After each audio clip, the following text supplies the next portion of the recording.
Hey guys, welcome to our channel. In today's video is we're gonna learn about how to change price in TikTok shop.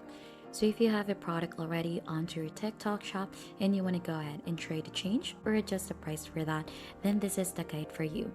So as you can see in here, onto B3 Commerce article, so they have in here to set different prices for your products on TikTok shop, then you can adjust the prices directly in the TikTok shop dashboard. So this is done by accessing the product section of the dashboard, selecting the product you want to adjust, and enter the new price. So for you to do that, you'll just need to head here onto the TikTok shop or the seller center. So here onto the seller center, if you've noticed, there are a lot of options here onto the left side.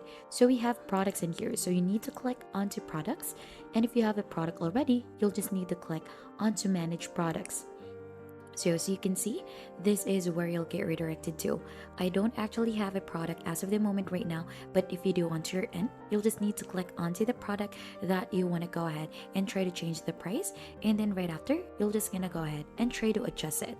So if you have chosen a product, it should look like this. You'll just need to head here onto the sales information, and then right after, just adjust the price in stock in here, and then you're gonna go ahead and just try to submit this again for review. And that's just basically it on the changing price in TikTok shop. If you think this has been helpful to you, don't forget to hit the like, subscribe, and we'll see you on to our next video.